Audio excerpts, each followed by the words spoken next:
जी, मेरा नाम एडवोकेट असलम लगारी है।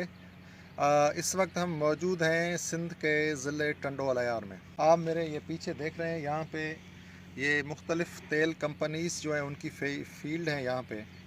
और यहाँ पे तेल, गैस और बहुत सारी चीज़ें और मैदनी जो वसाइल हैं उनमें टंडोल अयार ज़िला माला माल है।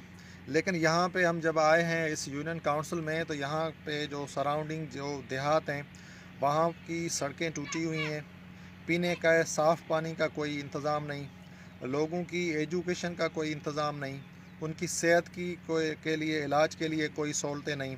जबकि तेल की जो रॉयल्टी है उनके करोड़ों रुपए जो हैं वो जाते हैं डीसी के फ़ंड में, और वहाँ से डेवलपमेंट कमेटी बनी हुई है, लेकिन पता नहीं कि वो पैसे कहाँ खर्च हो रहे हैं। एक तो वो रॉयल्टी है, दूसरी बात ये है कि सुप्रीम कोर्ट का ये फ़ैसला है। सुप्रीम कोर्ट ये कहती है कि जहाँ पे ये फील्ड होंगी ऑयल गैस की, तो सराउंडिंग को जो इलाके हैं 5 किलोमीटर के अंदर उनकी सेहत, उनके एजुकेशन, उनकी जो बुनियादी जो ज़रूरियात हैं, जो सड़कें वगैरह, उनका काम उन कंपनीज़ को करवाना है। लेकिन यहाँ की जो सड़क है वो टूटी हुई है। यहाँ की जो जितने भी गोट हैं, यहाँ पे जो देहात हैं, उनमें ना तो कोई स्कूल है, ना तो कोई डिस्पेंसरी है जो इनकी तरफ से हो, तेल कंपनी की तरफ से हो, ना इनके इलाज मुआलज के लिए कोई सहूलतें। बहुत अफसोसनाक सूरत हाल है। सिंध के बहुत सारे अज़ला में ये सूरत हाल होगी, लेकिन टंडोल अयार में बहुत अफसोसनाक सूरत हाल है। यहाँ पे हर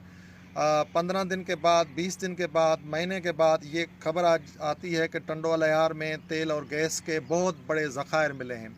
अफसोस के साथ कहना पड़ता है कि उन ज़खायर का उनके वसाइल का यहाँ के लोगों की ज़िंदगी पे कोई भी फ़र्क नहीं पड़ा। यहाँ का जो पैसा है वो कहाँ खर्च होता है।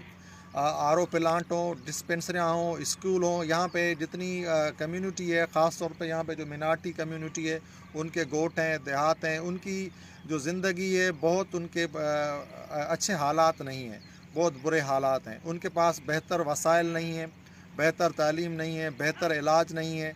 यहाँ की जितनी भी तेल कंपनी के जो वसाइल हैं वो कहाँ खर्च हो रहे हैं। तो होना तो ये चाहिए कि यहाँ पे इनकी जो मकामी जो आबादियाँ हैं उनके वसाइल वहाँ पे खर्च हों, उनको जो बुनियादी जो ज़रूरियात हैं वो उनको मिलनी चाहिए, ये उनका हक भी है। बहुत शुक्रिया।